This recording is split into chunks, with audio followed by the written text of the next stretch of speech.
Hi കൂട്ടുകാർ, അസ്സലാമു അലൈക്കും വറഹ്മത്തുള്ളാഹി തആല വബറകാതുഹു. 6ാം ക്ലാസ് ഇംഗ്ലീഷ് മീഡിയം സ്കൂൾ മദ്രസയിലെ ഉലൂമുദ്ദീൻ്റെ ഒരു മോഡൽ ചോദ്യപേപ്പറും പാഠഭാഗത്തിൻ്റെ റിവിഷനുമായിട്ടാണ് ഞാൻ ഇന്ന് വന്നിരിക്കുന്നത്.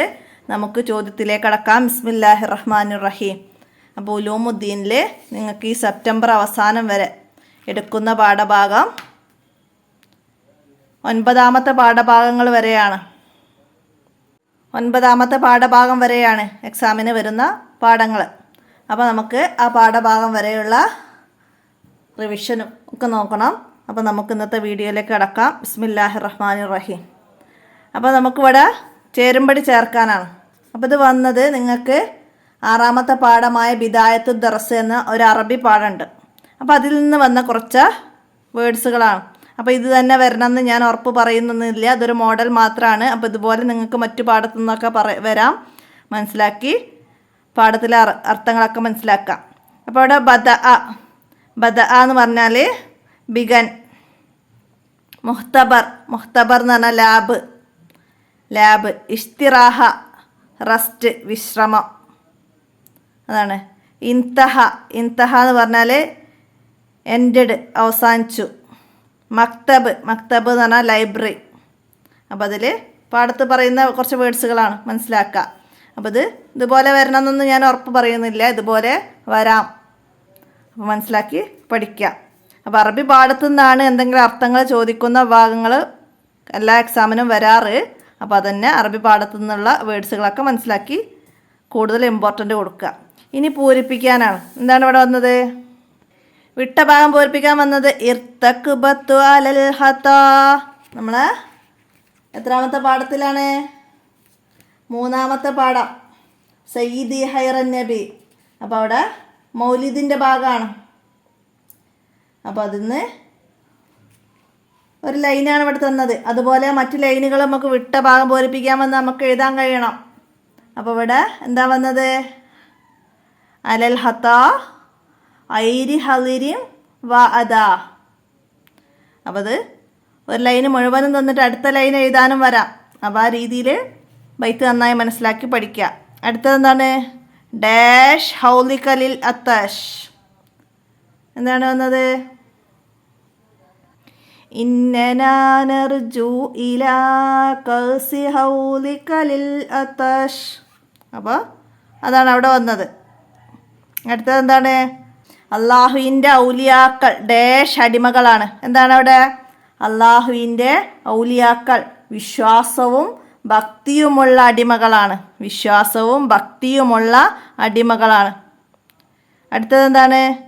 സ്ത്രീ പുറത്തിറങ്ങിയാൽ പിശാച് അവളെ എത്തി നോക്കും.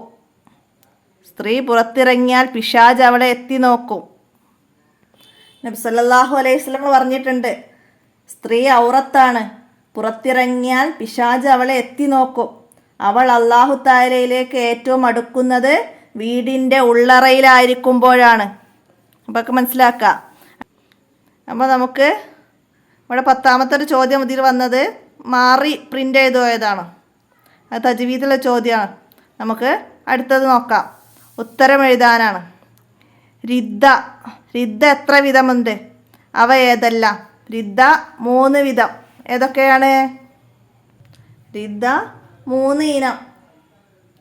പ്രവൃത്തി കൊണ്ട്, മനസ്സുകൊണ്ട്, പിന്നെ എന്താണ്? വാക്കുകൊണ്ടുള്ള റിദ്ദ, പ്രവൃത്തി കൊണ്ടുള്ള റിദ്ദ, മനസ്സുകൊണ്ടുള്ള റിദ്ദ. അപ്പോൾ ഇതിനെക്കുറിച്ചൊക്കെ നമുക്കൊന്ന് വിശദമായിട്ട് പറയണം. അപ്പോൾ ആദ്യം ചോദ്യപേപ്പർ നോക്കിയിട്ട് അവസാനത്ത് പറയാം. അടുത്തത് എന്താണ്? ബഗ്ദാദിലെ മഹാനെ കാണാൻ പോയവർ ആരെല്ലാമാണ് ബഗ്ദാദിലെ മഹാനെ കാണാൻ പോയത്? കൂട്ടുകാരായ അബ്ദുൽ ഖാദിരും അബൂ സഈദും ഇബ്നു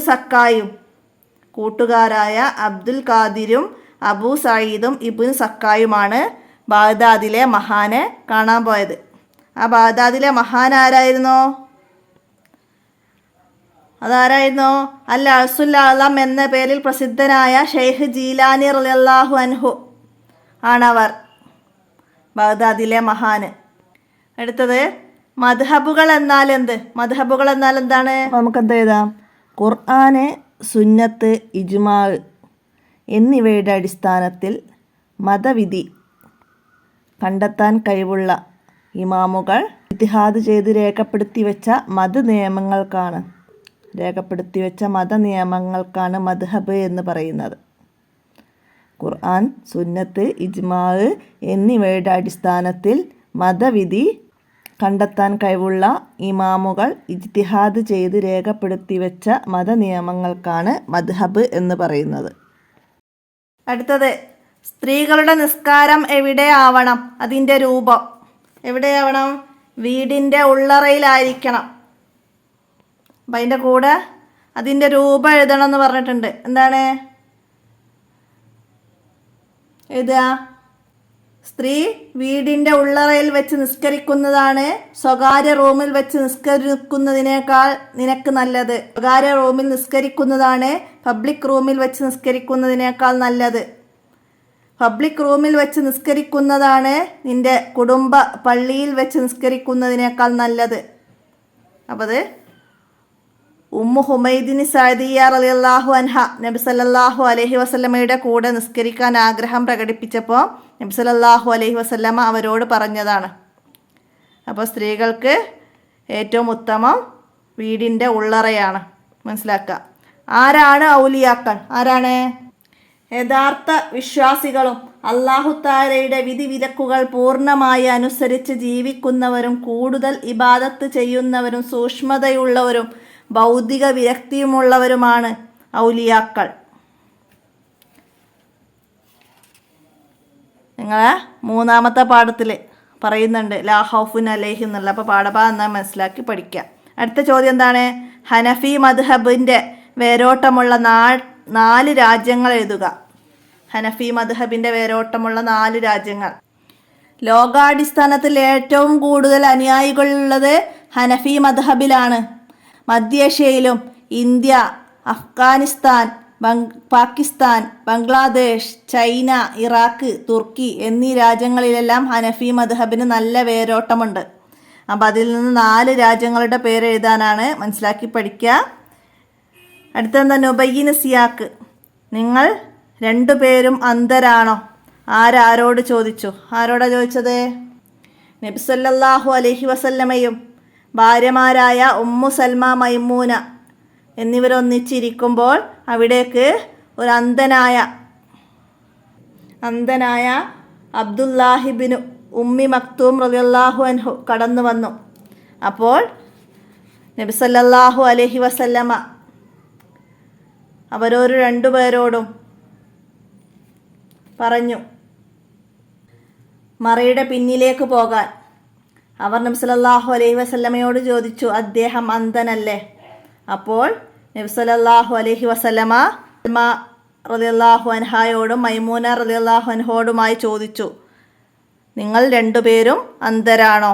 അപ്പോൾ ആ സന്ദർഭമാണ് എഴുതേണ്ടത്. അപ്പോൾ മനസ്സിലാക്കുക. അടുത്തത്, ഞാൻ അയാളോട് ഉത്തരം മുട്ടിക്കുന്ന ചോദ്യം ചോദിക്കും.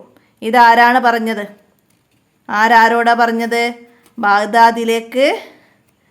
ബാഗ്ദാദിലെ മഹാനെ കാണാൻ 3 കൂട്ടുകാർ പോയി. അബ്ദുൽ ഖാദിരും അബൂ സഈദും ഇബ്നു സക്കായും. അപ്പോൾ ഞാൻ ഉത്തരം മുട്ടിക്കുന്ന ചോദ്യം ചോദിക്കും. യാത്ര മധ്യേ ഇബ്നു സക്ക പറഞ്ഞു. അപ്പോൾ അവിടെ പാഠഭാഗം നന്നായിട്ട് മനസ്സിലാക്കിയിട്ട് നമുക്ക് എഴുതാൻ കഴിയണം. ബാഗ്ദാദിലെ മഹാനെ കാണാൻ പോയ അബ്ദുൽ ഖാദിരിയും അബി സഈദും ഇബ്നു സക്കായും. ബാഗ്ദാദിലെ മഹാനെ കാണാൻ കൂട്ടുകാരായ അബ്ദുൽ ഖാദിരിയും അബൂ സഈദും ഇബ്നു സക്കായും യാത്ര പുറപ്പെട്ടു. യാത്ര മധ്യേ ഇബ്നു സക്ക മറ്റു കൂട്ടുകാരോട് പറഞ്ഞു, ഞാൻ അദ്ദേഹത്തെ ഉത്തരം മുട്ടിക്കുന്ന ചോദ്യം ചോദിക്കും. ഞാൻ അയാളോട് ഉത്തരം മുട്ടിക്കുന്ന ചോദ്യം ചോദിക്കുമെന്ന്. അപ്പോൾ അത് മനസ്സിലാക്കി എഴുതുക. അടുത്ത് ഉപന്യസിക്കുക. റിദ്ദയെ കുറിച്ചിട്ട് 5 വരി കുറയാതെ എഴുതണം. അപ്പോൾ റിദ്ദ നമ്മൾ നേരത്തെ പറഞ്ഞു 3 വിധമുണ്ട്. റിദ്ദ വാക്കുകൊണ്ടും പ്രവൃത്തി കൊണ്ടും മനസ്സുകൊണ്ടുമുള്ള റിദ്ദ. റിദ്ദ വരുന്ന കാര്യങ്ങൾ 3 ഇസ്ലാം ഉപേക്ഷിക്കാൻ തീരുമാനിക്കുക, ഉപേക്ഷിക്കാൻ ആഗ്രഹിക്കുക, വ്യഭിചാരം, പലിശ, മദ്യപാനം പോലുള്ളവ ഹലാലാക്കാൻ കൊതിക്കുക തുടങ്ങിയവ മനസ്സുകൊണ്ടുള്ള രിദ്ദയിൽപ്പെട്ടതാണ്. അല്ലാഹു തആലയെയോ ഏതെങ്കിലും നബിയെയോ ഖുർആനിലെ ഏതെങ്കിലും ആയത്തിനെയോ നിഷേധിക്കുക, നിസ്കാരം കൊണ്ടും നോമ്പ് കൊണ്ടും ഫലമില്ലെന്ന് പറയുക, ഒരു മുസ്ലിം കാഫിറാകുക, നബിയെയോ മലക്കിനെയോ നിസാരമാക്കുക, അല്ലാഹു തആലയുടെ നാമങ്ങളെയോ ആജ്ഞകളെയോ പരിഹസിക്കുക തുടങ്ങിയവ വാക്കുകൊണ്ടുണ്ടാകുന്ന രിദ്ദയാണ്. വിഗ്രഹത്തിന് സുജൂദ് ചെയ്യുക, ഖുർആൻ, മതവിജ്ഞാനം, ആദരണീയ നാമങ്ങൾ പോലുള്ളത് മലിനമാക്കുക, പരിഹാസത്തിനായി പണ്ഡിത വേഷം ധരിക്കുക തുടങ്ങിയവ പ്രവൃത്തി കൊണ്ടുവരുന്ന രിദ്ദയാണ്. അപ്പോൾ രിദ്ദയെക്കുറിച്ചിട്ട് നമുക്കത് 3 എഴുതിയിട്ട് 5 വരിയിൽ കുറയാതെ ഇവിടെ എഴുതാം, മനസ്സിലാക്കി പഠിക്കാം. ഒന്നാമത്തെ പാഠം ഇസ്ലാം ദീനീന്ന്. അപ്പോൾ അതിന്ന് എന്താണ് ഇസ്ലാം എന്ന പദവുമായി ബന്ധപ്പെട്ടതാണ് എന്ത്? സലാം, ശാന്തി, സമാധാനം എന്നെല്ലാം അതിനർത്ഥമുണ്ട്. ഇസ്ലാമുമായി ബന്ധപ്പെട്ടതാണ് എന്ത്? സലാം. അങ്ങനൊക്കെ ചോദ്യം വരാം, മനസ്സിലാക്കി പഠിക്കുക. പിന്നെന്താണ്? പരസ്പരം ആക്രമിക്കരുത്, നല്ല കാര്യങ്ങളിൽ പരസ്പരം സഹകരിക്കണം, തിന്മയിൽ സഹകരിക്കരുത്, പുറത്തുനിന്ന് അക്രമം ഉണ്ടായാൽ യോജിച്ച് പ്രതിരോധിക്കണം, പ്രശ്നങ്ങളുണ്ടായാൽ നബി സല്ലല്ലാഹു അലൈഹി വസല്ലമയുടെ നേതൃത്വത്തിൽ ചർച്ച ചെയ്ത് പരിഹരിക്കണം എന്നീ കാര്യങ്ങൾ പ്രധാന വ്യവസ്ഥകളായിരുന്നു. നബി സല്ലല്ലാഹു അലൈഹി വസല്ലമയുടെ കരാർ വ്യവസ്ഥകൾ. എങ്ങനെ ജീവിക്കണമെന്ന് നബി സല്ലല്ലാഹു അലൈഹി വസല്ലമ അനുയായികളെ പഠിപ്പിച്ചിട്ടുണ്ട്. മറ്റു മതക്കാരുടെ ആരാധ്യ വസ്തുക്കളെ ആക്ഷേപിക്കരുത്, ദേവാലയങ്ങൾക്ക് കേടുപാട് വരുത്തരുത്, പുരോഹിതന്മാർക്ക് ശല്യമുണ്ടാക്കരുത് എന്നെല്ലാം ഇസ്ലാം പഠിപ്പിച്ചിട്ടുണ്ട്. എന്താണ് ഇസ്ലാം പഠിപ്പിച്ചത് എന്ന് ചോദ്യം വന്നാലേ ഈ കാര്യങ്ങളൊക്കെ മനസ്സിലാക്കി എഴുതാം. പിന്നെന്താണ്? മനുഷ്യ ജീവൻ, സമ്പത്ത്, അഭിമാനം, വിശ്വാസം തുടങ്ങിയവയോട് ജാതി മതഭേദമന്യേ സഹിഷ്ണുത കാണിക്കാൻ നബി സല്ലല്ലാഹു അലൈഹി വസല്ലമ കൽപ്പിച്ചു. എന്താണ് നബി സല്ലല്ലാഹു അലൈഹി വസല്ലമ കൽപ്പിച്ചത്? എന്താണ്? മനുഷ്യ ജീവന്, സമ്പത്തിന്, അഭിമാനത്തിന്, വിശ്വാസം തുടങ്ങിയവയോട് ജാതി മതഭേദമന്യേ സഹിഷ്ണുത കാണിക്കാൻ നബി സല്ലല്ലാഹു അലൈഹി വസല്ലമ കൽപ്പിച്ചിട്ടുണ്ട്. അടുത്ത മൂന്നാമത്തെ പാഠത്തുനിന്ന് എന്താണ് കറാമത്ത്? കറാമത്തിനെ കുറിച്ചിട്ട് എഴുതാൻ വരാം, ഔലിയാക്കളെ കുറിച്ചിട്ട് എഴുതാൻ വരാം. പിന്നെ മറിയം ബീവിയുടെ കറാമത്ത്, അതേപോലെ സുലൈമാൻ നബി അലൈഹി ഇസ്ലാമിൻ്റെ കറാമത്ത്, അതൊക്കെ ആ പാഠത്തുനിന്ന് നമ്മൾ മനസ്സിലാക്കണം. എന്നിട്ട് അതിനെക്കുറിച്ചൊക്കെ എഴുതാൻ വന്നാലേ നമുക്ക് എഴുതാൻ കഴിയണം. ആരാണ് വലിയ? അല്ലാഹു തആലയുടെ ഇഷ്ടദാസന്മാരാണ് വലിയ. അല്ലാഹു തആലയുടെ ഇഷ്ടദാസന്മാരാണ് വലിയ. ആസഫ് ഇബ്നു ബർഹിയ ആരാണ്? സുലൈമാൻ നബി അലൈഹി ഇസ്ലാമിൻ്റെ സദസ്സിലെ വേദപണ്ഡിതനാണ്. ഫലസ്തീനിൽ നിന്ന് ബിൽക്കീസ് രാജ്ഞിയുടെ കൊട്ടാരത്തിലേക്ക് 2050ഓളം കിലോമീറ്റർ ദൂരമുണ്ട്. 2050ഓളം കിലോമീറ്റർ ദൂരമുണ്ട്. അതിന് ധാരാളം പാറാവുകാരുമുണ്ട്. ആ കൊട്ടാരത്തിൻ്റെ ഉള്ളിലുള്ള സിംഹാസനം ആസഫ് ഇബ്നു ബർഹിയ എന്ന മഹാൻ നിമിഷ നേരം കൊണ്ട് ഫലസ്തീനിലുള്ള സുലൈമാൻ നബി അലൈഹി ഇസ്ലാമിൻ്റെ കൊട്ടാരത്തിലെത്തിച്ചു. സുലൈമാൻ നബി അലൈഹി ഇസ്ലാമിൻ്റെ കൊട്ടാരത്തിലെത്തിച്ചു. ആരാണ്? സിംഹാസനം, ബൽക്കീസ് രാജ്ഞിയുടെ സിംഹാസനം ഫലസ്തീനിലെത്തിച്ചത് ആസഫ് ഇബ്നു ബർഹിയ എന്ന മഹാൻ. മനസ്സിലാക്കാം. മറിയം ബീവിയുടെ മാതൃ സഹോദരി ഭർത്താവാണ് ആര്? സക്കരിയ അലൈഹിസ്സലാം. സുലൈമാൻ നബി അലൈഹി ഇസ്ലാം ആരാണ്? ലോകം അടക്കി ഭരിച്ച പ്രവാചകനാണ്. ബിൽക്കീസ് രാജ്ഞിയുടെ കൊട്ടാരം സബയിലാണ് ബിൽക്കീസ് രാജ്ഞിയുടെ കൊട്ടാരം. മറിയം ബീവിയുടെ മൗജിദത്താണ് എന്ത്? മറിയം ബീവിക്ക് തണുപ്പ് കാലത്തുണ്ടാകുന്ന പഴങ്ങൾ ചൂടുകാലത്തും ചൂടുകാലത്തുണ്ടാകുന്ന പഴങ്ങൾ തണുപ്പ് കാലത്തും സുലഭമായി ലഭിച്ചിരുന്നു. അറിയുക, നിശ്ചയം അവർ ഭയക്കുകയോ ദുഃഖിക്കുകയോ ഇല്ല. ആര്? അള്ളാഹുവിൻ്റെ ഔലിയാക്കൾ ഭയക്കുകയോ ദുഃഖിക്കുകയോ ഇല്ല. ഔലിയാക്കളെ നാം ബഹുമാനിക്കണം. കാരണം എന്താണ്? അവരുടെ കറാമത്തുകൾ നാം അംഗീകരിക്കണം. കാരണം എന്താണ്? അവരെ നിസ്സാരപ്പെടുത്തിയാൽ കഠിനമായ തെറ്റാണ്. അവരെ നിസ്സാരപ്പെടുത്തൽ കഠിനമായ തെറ്റാണ്. അല്ലാഹു തആല പറഞ്ഞിട്ടുണ്ട്, എൻ്റെ വലിയുമായി ശത്രുത കാണിച്ചവരോട് ഞാൻ യുദ്ധം പ്രഖ്യാപിച്ചിരിക്കുന്നു. എൻ്റെ വലിയുമായി ശത്രുത വെച്ചവർക്ക് ഞാൻ യുദ്ധം പ്രഖ്യാപിച്ചിട്ടുണ്ട് അല്ലാഹു തആല പറഞ്ഞതാണ്. ഔലിയാക്കളെ കുറിച്ചിട്ട് അല്ലാഹു തആല എന്താ പറഞ്ഞത്? ചോദ്യം വന്നാൽ ഇതാണ് എഴുതുക. എന്താണ് കറാമത്ത്? ഔലിയാക്കളിലൂടെ പ്രകടമാകുന്ന അത്ഭുതമാണ് കറാമത്ത്. സ്ത്രീകളുടെ സുരക്ഷക്കാണ് ഇസ്ലാം പ്രാധാന്യം നൽകിയത്. സ്ത്രീ ഔറത്താണ്. പുറത്തിറങ്ങിയാൽ പിശാച് അവളെ എത്തി നോക്കും. പുരുഷന്മാർക്ക് പള്ളിയിൽ വെച്ച് നിസ്കരിച്ചാൽ പൂർണ്ണ പ്രതിഫലം ലഭിക്കും. സല്ലല്ലാഹു അലൈഹി വസല്ലമയും ഭാര്യമാരും ഇരിക്കുമ്പോൾ അന്ധയായ അബ്ദുല്ലാഹ് ഇബ്നു ഉമ്മി മക്തൂം അവിടേക്ക് കടന്നു വന്നു. സ്ത്രീ പുറത്തിറങ്ങുമ്പോൾ ഭർത്താവോ മഹ്റമായ പുരുഷന്മാരോ വിശ്വസ്തരായ സ്ത്രീകളോ കൂടെ വേണം. സ്ത്രീ സുരക്ഷയെക്കുറിച്ചിട്ട് 5 വരി കുറയാതെ എഴുതാനൊക്കെ വരാം. ഉപന്യസിക്കുക എന്ന് പറഞ്ഞിട്ട്. അപ്പോൾ എന്തൊക്കെ എഴുതാം നമുക്ക്? സ്ത്രീകളുടെ സുരക്ഷക്കാണ് ഇസ്ലാം പ്രാധാന്യം നൽകിയത്. സ്ത്രീകൾക്ക് ജുമാ ഇല്ല, മസ്ജിദിൽ വെച്ചുള്ള ജമാഅത്തും ഇല്ല. സ്ത്രീകൾ വീട്ടിനകത്ത് വെച്ച് നിസ്കരിക്കുന്നതാണ് ഏറ്റവും നല്ലത്.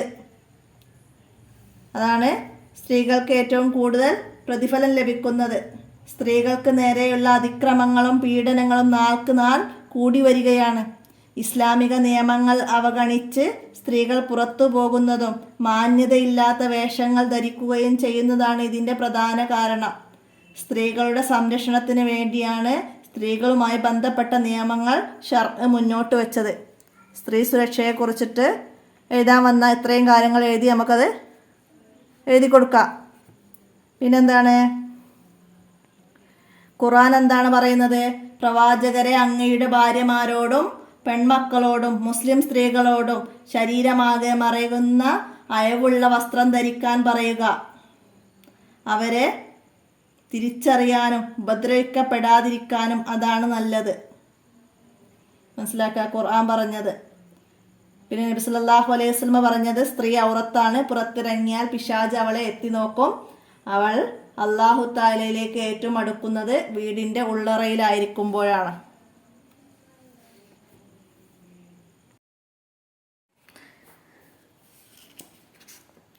അഞ്ചാമത്തെ പാഠം എന്താണ്? കൂഫയിലെ ഒരു മഹാനായിരുന്നു. ആര്? ഇമാം അബൂ ഹനീഫ റളിയല്ലാഹു അൻഹു. അദ്ദേഹം ആട്ടിറച്ചി ഭക്ഷിച്ചില്ല. എത്ര വർഷം? 7 കൊല്ലം. 7 കൊല്ലം അദ്ദേഹം ആട്ടിറച്ചി കഴിച്ചില്ല. എന്തായിരുന്നു? കൂഫയിൽ ഒരു ആട് കളവ് പോയി.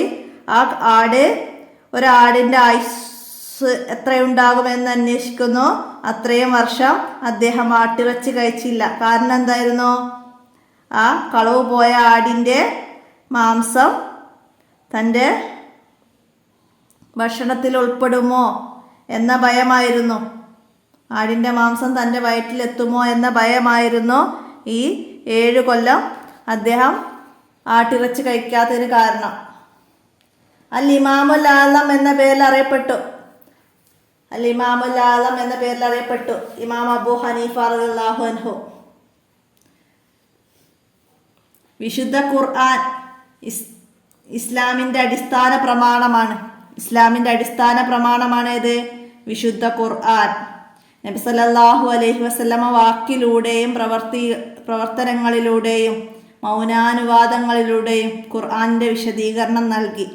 അത് സഹാബികൾ താബിഉകൾക്കും താബിഉകൾ ശേഷമുള്ളവർക്കും അത് പകർന്നു നൽകി. അത് മുഴുവനും ക്രോഡീകരിച്ച് ഇസ്ലാമിക ഫിഖ് രേഖപ്പെടുത്തിയവരാണ് ആര്? മദ്ഹബിൻ്റെ ഇമാമുകൾ. ഖുർആനിലോ ഹദീസിലോ ഖണ്ഡിത നിർദ്ദേശമില്ലാത്ത വിഷയങ്ങളിൽ ഇമാമുകൾ ഗവേഷണം നടത്തി വിധി പറഞ്ഞു. ലോകാടിസ്ഥാനത്തിൽ ഏറ്റവും കൂടുതൽ അനുയായികളുള്ളത് ഹനഫി മദ്ഹബിനാണ്. ഇമാം അബൂ ഹനീഫ റളിയല്ലാഹു അൻഹുവിൻ്റെ യഥാർത്ഥ നാമം നൊഅ്മാൻ എന്നാണ്. ഹിജ്റ വർഷം 80 കൂഫയിൽ ജനിച്ചു. 80 പേർഷ്യൻ വംശജനായ പിതാവ് സാബിത്ത് വസ്ത്രവ്യാപാരിയായിരുന്നു. 4000-ൽ പരം ഉസ്താദുമാരിൽ നിന്ന് അറിവ് നുകർന്നു. ആയിരക്കണക്കിന് ശിഷ്യന്മാർക്ക് അറിവ് പകർന്നു നൽകി. 20-ലധികം സഹാബികളെ കാണാൻ അദ്ദേഹത്തിന് ഭാഗ്യം ലഭിച്ചു. ഇമാം അബൂ ഹനീഫക്ക് എത്ര സഹാബികളെ കാണാൻ ഭാഗ്യം ലഭിച്ചു? അങ്ങനെയൊക്കെ ചോദ്യം വരും. 20-ലധികം സഹാബികളെ മനസ്സിലാക്കാം. ഇമാമിൻ്റെ ബുദ്ധി വൈഭവവും പാണ്ഡിത്യവും എല്ലാവരും അംഗീകരിച്ചിരുന്നു. അദ്ദേഹം വലിയ ധർമ്മിഷ്ഠനും വാഗ്മിയും വലിയ ഭക്തനുമായിരുന്നു. ഉസ്താദുമാരെ വളരെയധികം ബഹുമാനിച്ചിരുന്നു. അദ്ദേഹം പറയുന്നുണ്ട്, എൻ്റെ ഉസ്താദ് മരണപ്പെട്ട ശേഷം അദ്ദേഹത്തിന് വേണ്ടി പ്രാർത്ഥിക്കാത്ത ഒരു നിസ്കാരവും എൻ്റെ ജീവിതത്തിലുണ്ടായിട്ടില്ല. ഞങ്ങളുടെ വീടുകൾക്കിടയിൽ 7 തെരുവുകളുടെ അകലമുണ്ട്. എങ്കിലും ഉസ്താദിൻ്റെ വീട് നിൽക്കുന്ന ഭാഗത്തേക്ക് ഞാൻ ഒരിക്കലും കാൽ നീട്ടിയിട്ടില്ല. ഇമാം ഷാഫി റളിയല്ലാഹു അൻഹു ഇമാം അബൂ ഹനീഫയെ കുറിച്ചിട്ട് എന്താ പറയുന്നത്? ഇമാം ഷാഫി റളിയല്ലാഹു അൻഹു ഇമാം അബൂ ഹനീഫ റളിയല്ലാഹു അൻഹുവിനെ കുറിച്ച് എന്താ പറയുന്നത്?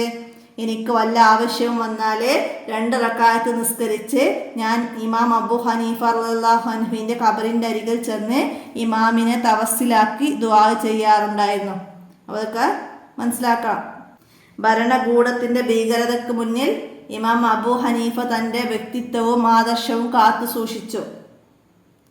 അധികാരികളുടെ ഇംഗിതത്തിന് വഴങ്ങാത്തതിൻ്റെ പേരിൽ അവർ ജയിലിൽ അടക്കപ്പെട്ടു.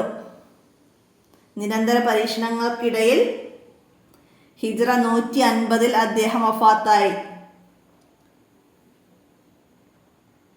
6-ാമത്തെ പാഠത്തുനിന്ന് നമ്മൾ ചെയ്ത വീഡിയോ നന്നായി കാണുക. അപ്പോൾ അതിൽ നിന്ന് വരുന്ന ചോദ്യങ്ങളൊക്കെ നമ്മൾ ആ വീഡിയോസിൽ നന്നായിട്ട് ഉൾപ്പെടുത്തി പറയുന്നുണ്ട്. അപ്പോൾ അതൊക്കെ ഉപകാരപ്പെടുത്തുക. അപ്പോൾ പാഠത്തുനിന്ന് സമയങ്ങളൊക്കെ നന്നായി മനസ്സിലാക്കി പഠിക്കുക. അപ്പോൾ അത് മോഡൽ ക്വസ്റ്റ്യൻസ് ആയതുകൊണ്ടാണ് അപ്പോൾ അതൊന്നും ഇതിൽ ഈ ചോദ്യത്തിലൂടെ ഉൾപ്പെടുത്താത്തത്. ഈ ചോദ്യ പേപ്പറിൽ നിങ്ങൾക്ക് 5-ാമത്തെ പാഠഭാഗം വരെ ഉൾപ്പെടുത്തിയിട്ടുള്ള ഒരു ചോദ്യ പേപ്പറാണ്. അതുകൊണ്ടാണ് ആ പാഠത്തു നിന്നും ഉൾപ്പെടുത്താത്തത്. ഇനി അടുത്തത് എന്താണ്? തുഹ്ബത്തുൽ അഅ്മാൽ അൽ-അസുൽ അഅ്ലം എന്ന പേരിൽ പ്രസിദ്ധനായത് ആരാണ്? ഷെയ്ഖ് ജീലാനി റളിയല്ലാഹു അൻഹു ആണ്. ഇബ്നു ശക്ക എന്താണ്? അദ്ദേഹം ഷെയ്ഖ് ജീലാനി റളിയല്ലാഹു അൻഹുവിനെ എന്ത് ചെയ്തു? ഉത്തരം മുട്ടിക്കുന്ന ചോദ്യം ചോദിക്കുമെന്ന് പറഞ്ഞു പരിഹസിച്ചു. അദ്ദേഹം മുർത്തദായി മരണപ്പെട്ടു. അപ്പോൾ റിദ്ദയെ കുറിച്ചിട്ട് നമ്മൾ നേരത്തെ പറഞ്ഞു. റിദ്ദ കഠിന തെറ്റാണ്. വിട്ട ഭാഗം പൊഴിപ്പിക്കാൻ വരും. റിദ്ദ കഠിന തെറ്റാണ്. എല്ലാ സൽക്കർമ്മങ്ങളെയും അത് നശിപ്പിച്ചു കളയും. എല്ലാ സൽക്കർമ്മങ്ങളെയും നശിപ്പിച്ചു കളയും. എന്ത്? റിദ്ദ. വാക്കുകൊണ്ടോ പ്രവൃത്തി കൊണ്ടോ മനസ്സുകൊണ്ടോ റിദ്ദ വരുന്നത് നാം സൂക്ഷിക്കണം. മുർത്തദിന് ശാശ്വതമായ നരകവാസമാണ് ശിക്ഷ. മുർത്തദിന് എന്താണ്? ശാശ്വതമായ നരകവാസമാണ് ശിക്ഷ. അപ്പോൾ റിദ്ദയെക്കുറിച്ച് നന്നായി മനസ്സിലാക്കുക. നേരത്തെ പോലെ ഉപന്യസിക്കാൻ വന്നാൽ എഴുതാൻ കഴിയണം. അടുത്ത നൂറുല്ലാഹി തആല, അല്ലാഹു തആലയുടെ നൂറ്. അല്ലാഹു തആലയുടെ നൂറാണ് എന്ത്? അറിവ്. അറിവ് പഠിക്കുന്നതിനും പഠിപ്പിക്കുന്നവർക്കും വലിയ മഹത്വമുണ്ട്.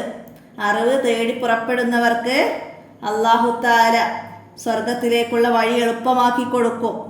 പണ്ഡിതന് വേണ്ടി ആകാശഭൂമിയിലുള്ളവരെല്ലാം പൊറുക്കലിനെ തേടും. ഈ മഹത്വങ്ങൾ ലഭിക്കാൻ അദബുകൾ പാലിച്ച് ഇൽമു പഠിക്കണം. ഇൽമു പഠിക്കുന്നതിലൂടെ അല്ലാഹു തആലയുടെ തൃപ്തി മാത്രമേ ആഗ്രഹിക്കാവൂ.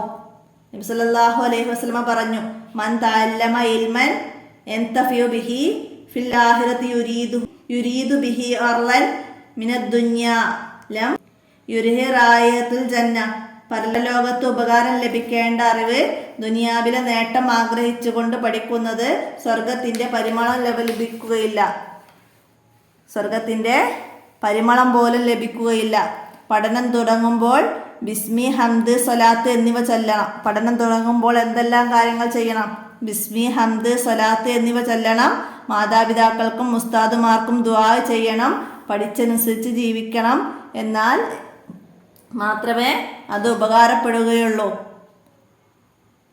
അല്ലാഹുമ്മ ഇന്നി അഊദു ബിക മിൻ ഇൽമിൻ ലാ യൻഫഉ. അല്ലാഹുവേ, ഉപകാരമില്ലാത്ത അറിവിനെ തൊട്ട് ഞാൻ നിന്നോട് കാവൽ ചോദിക്കുന്നു. നബി സല്ലല്ലാഹു അലൈഹി വസല്ലമ എപ്പോഴും ദുആ ചെയ്യാറുണ്ട് ഇങ്ങനെ, അല്ലാഹുമ്മ ഇന്നി അഊദു ബിക മിൻ ഇൽമിൻ ലാ യൻഫഉ.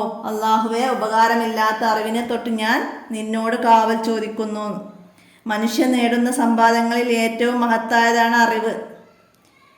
മരണം വരെ അറിവ് പഠിച്ചുകൊണ്ടിരിക്കണം.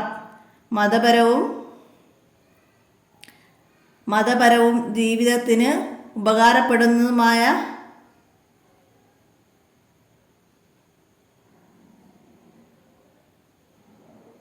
ചെറുപ്പകാലത്ത് പഠിക്കുന്നത് കല്ലിൽ കൊത്തിവെക്കുന്നത് പോലെയാണ്. ഇൽമു ഉപകാരപ്പെടാൻ ഉസ്താദുമാരെയും ഉലമാക്കളെയും ബഹുമാനിക്കണം.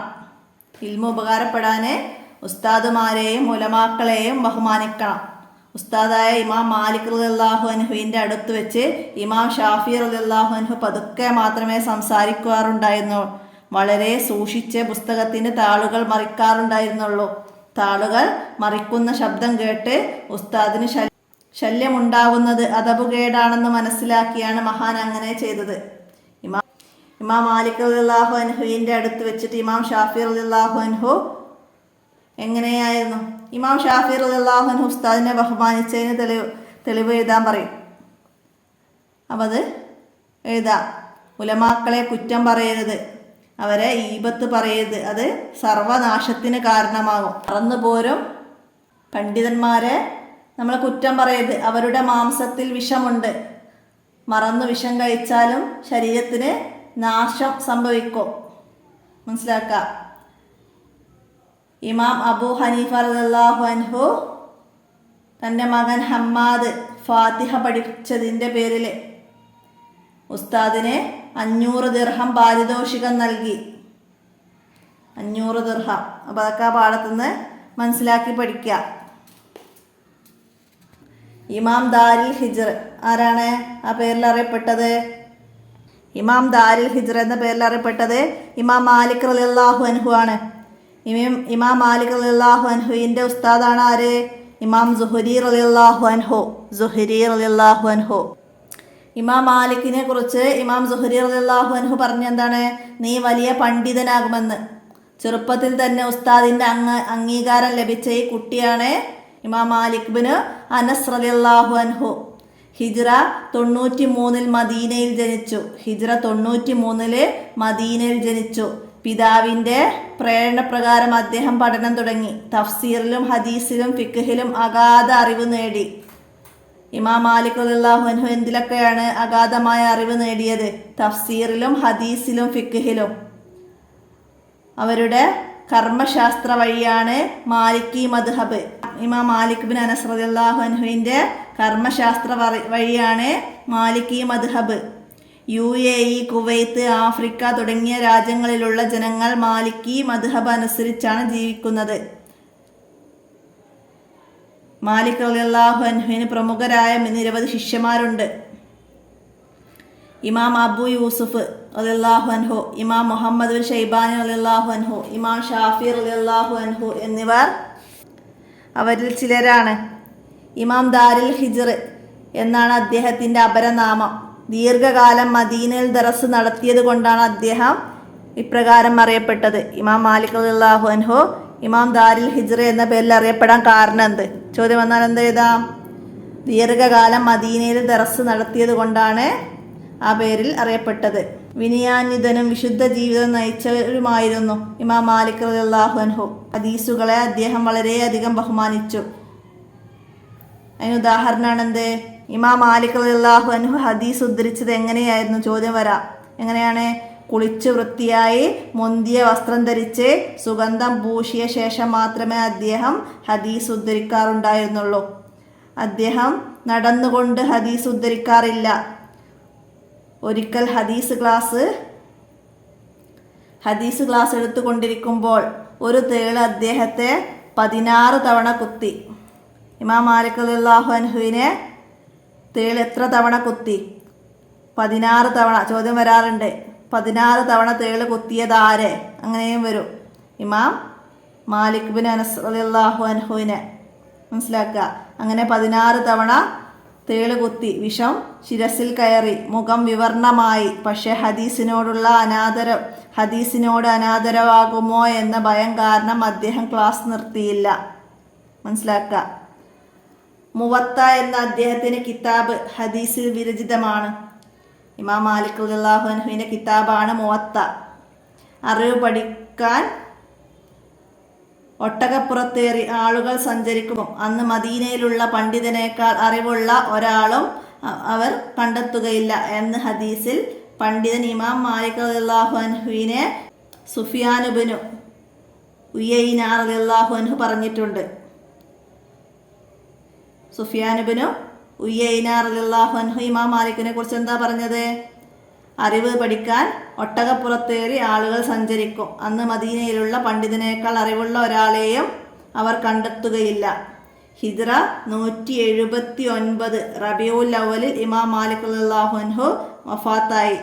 ജന്നത്തുൽ ബഖീയിലാണ് അന്ത്യവിശ്രമം കൊള്ളുന്നത്. ഇതൊക്കെ കറക്റ്റ് ആൻസർ ഒക്കെ ആയിട്ട് വരും. ജന്നത്തുൽ ബഖീയിലാണ് ഇമാം മാലിക് റളിയല്ലാഹു അൻഹു അന്ത്യവിശ്രമം കൊള്ളുന്നത്. ജനനം മദീനയിലായിരുന്നു.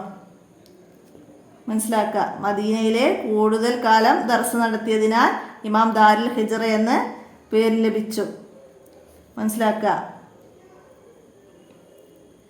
സുഫിയാൻ ഇബ്നു ഉയൈന ഇമാം മാലിക് റളിയല്ലാഹു അൻഹുവിന്റെ കാലത്ത് മക്കയിൽ ജീവിച്ച ഒരു പണ്ഡിതനാണ്. ഇമാം സുഹരി റളിയല്ലാഹു അൻഹു ഇമാം മാലിക് റളിയല്ലാഹു അൻഹുവിന്റെ ഉസ്താദാണ്. അപ്പോൾ 9ാമത്തെ പാഠം വരെയാണ് നമ്മൾ റിവിഷനായിട്ട് ഈ ചോദ്യപേപ്പറിൻ്റെ കൂടെ പറഞ്ഞത്. എല്ലാവരും മനസ്സിലാക്കി പഠിക്കുക, ഉപകാരപ്പെടുത്തുക, കൂട്ടുകാർക്കൊക്കെ വീഡിയോ ഷെയർ ചെയ്ത് കൊടുക്കുക. നമുക്ക് അടുത്ത ചോദ്യപേപ്പറുമായി അടുത്ത വീഡിയോയിൽ കാണാം. അസ്സലാമു അലൈക്കും വറഹ്മത്തുള്ളാഹി വബറകാതുഹു.